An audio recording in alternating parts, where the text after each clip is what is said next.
salam sejahtera buat kita semua, salam sehat, salam semangat. Semoga hari ini kita dalam keadaan sehat walafiat. Anak-anak, hari ini kita akan melanjutkan pembelajaran kita sebelumnya, masih tentang globalisasi, tema 4, subtema 3, pembelajaran 2, halaman 105 sampai dengan 108. Tidak lupa Bapak juga akan selalu mengingatkan kalian, kita masih dalam kondisi pandemi COVID-19. Oleh karena itu, untuk menghindarinya, marilah kita bersama-sama menggunakan masker ketika keluar rumah, kemudian cuci tangan pakai sabun minimal 20 detik ya. Kemudian jangan lupa juga jauhi kerumunan, jaga jarak aman, dan apabila ada waktu manfaatkan sedikit untuk berolahraga agar imunitas tubuh kita akan lebih baik. Oke, seperti biasanya sebelum kita memulai pembelajaran, Bapak akan menyampaikan tujuan pembelajaran kita hari ini ya. Adapun tujuan pembelajaran kita hari ini ada 3. Yang pertama, kita diharapkan mampu mengidentifikasi pentingnya sikap positif dalam hal keberagaman ekonomi dengan benar. Kemudian kita juga diharapkan mampu menuliskan sikap-sikap positif dan tindakan yang dilakukan dalam keberagaman ekonomi dengan benar. Dan yang terakhir, setelah membuat draft, kita diharapkan mampu membuat brosur dengan memperhatikan ciri brosur yang baik dan kreatif. Oke, kita mulai pembelajaran kita ya. Berpikir global, bertindak lokal. Kira-kira apa makna pernyataan tersebut? Mari kita diskusikan. Amati poster berikut ini. Kita lihat. Berpikir global, bertindak lokal. Kira-kira pesan apa yang disampaikan dalam poster tersebut? Nah, kita di sini lihat ya. Perhatikan, ada sebuah poster yang bertuliskan berpikir global, bertindak lokal. Kemudian ada anak-anak yang sedang berdiri di gambar bola bumi ya. Nah, ini bisa kita gambarkan sebagai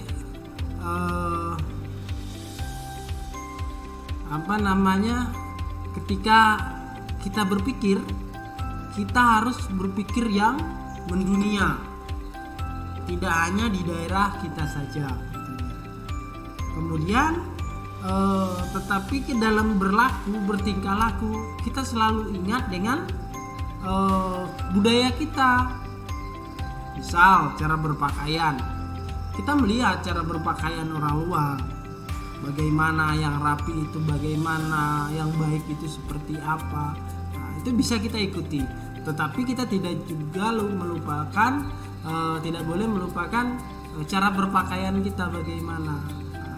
Apalagi kita orang Indonesia, identik dengan menggunakan seperti batik dan lain-lain. Kalau perempuan misalnya kebaya. Nah, itu salah satu contoh cara berpakaian lokal bagi masyarakat kita ya. Nah, berbeda dengan kita berpikir global, bertindak global. Nah, ini kacau juga. Kenapa?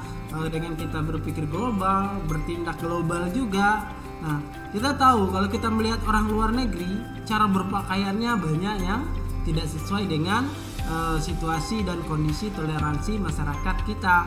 Jadi, oleh karena itu jangan sampai kita melakukan hal tersebut.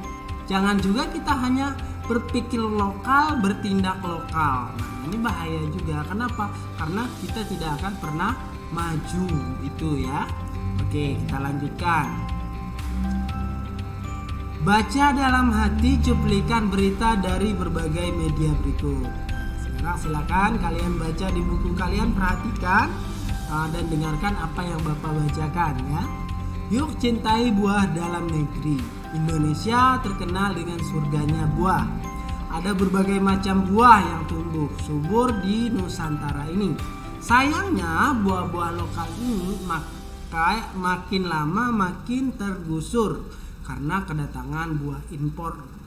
Impor adalah mendatangkan buah dari luar negeri ke dalam negeri atau Indonesia ya. Tentu saja buah yang didatangkan dari luar negeri itu bisa menjadi murah di sini karena buah tersebut didatangkan dalam jumlah yang besar. Ini dapat membuat buah lokal kalah dalam persaingan. Oke, itu tentang buah ya. Sekarang kita lanjut tentang jangan lupakan pasar tradisional. Hai kawan-kawan di seluruh Indonesia, dalam artikel ini kita akan membahas seputar pasar tradisional. Kita tidak boleh melupakan pasar tradisional dalam maraknya era globalisasi. Seperti contoh, kita pasti lebih senang berbelanja ke supermarket atau mall karena suasananya tidak pengap dan lebih nyaman untuk berbelanja dibandingkan dengan berbelanja di pasar tradisional. Apakah kalian lupa? Indonesia dari zaman dulu terkenal karena pemasaran sumber daya alamnya. Dulu hanya ada pasar tradisional yang telah memperjualbelikan berbagai barang, sehingga pasar tradisional merupakan warisan budaya leluhur kita terdahulu. Mungkin pasar tradisional sudah ada sebelum masa penjajahan di Indonesia. Banyak kapal-kapal asing berlayar ke Indonesia karena ingin membeli rempah-rempah yang terjual di pasar-pasar tradisional. Pasar tradisional tidak akan berubah ciri khasnya secara total. Pasar tradisional tak boleh dilupakan. Oke, bacaan kedua. Sekarang kita lanjut ke bacaan ketiga. Mari gunakan produksi dalam negeri. Menteri SDM mengkampanyekan gerakan Aku Cinta 100% Indonesia. Secara serempak seluruh yang hadir dalam acara tersebut memakai batik dan sepatu produksi dalam negeri. Gerakan Cinta Indonesia memiliki arti sangat strategis, tidak hanya untuk menghadapi tantangan krisis ekonomi global, tetapi juga untuk membangun kemandirian bangsa di bidang ekonomi. Gerakan itu bukan hanya menjadi kampanye biasa, tapi menjadi gerakan bersama. Tidak bersifat statis dan bukan kebijakan proteksionis karena tidak termasuk kebijakan tarif. Potensi pasar dalam negeri sangat besar dengan jumlah penduduk 230 juta jiwa dan hampir 50% terdiri dari penduduk berusia di bawah 29 tahun. Harus dimanfaatkan secara optimal melalui gerakan ini. Semua pihak diharapkan untuk lebih memprioritaskan penggunaan produk dalam negeri sehingga kemandirian bangsa dapat terbangun. Program kampanye Cinta Indonesia bertujuan untuk meningkatkan apresiasi masyarakat terhadap produk, barang, dan jasa dalam negeri serta meningkatkan citra Indonesia di mata internasional. Diharapkan dengan dicanangkannya gerakan ini, pasar produk dalam negeri bisa ditingkatkan sehingga tekanan terhadap sektor industri bisa dikurangi dan gejala pengurangan tenaga kerja dapat dihindari. Baik, nah sekarang tugas yang pertama buat kalian dari bacaan tersebut yang telah kamu baca tentang berpikir global, bertindak lokal, tulislah pendapatmu pada diagram berikut. Nah, ini akan diisi. Kira-kira contoh sikap berpikir global, bertindak lokal itu seperti apa? Yang bukan contoh sikapnya seperti apa? Dampak dari berpikir global, bertindak lokal itu apa? Kemudian pengertian berpikir global, bertindak lokal tadi sudah Bapak sampaikan, ya. Cukup kalian perhatikan baik-baik. Nah, ini ya tugas pertama buat kalian. Sekarang kita lanjut ke pembahasan selanjutnya, ya. Brosur. Nah, kita sekarang akan belajar tentang brosur.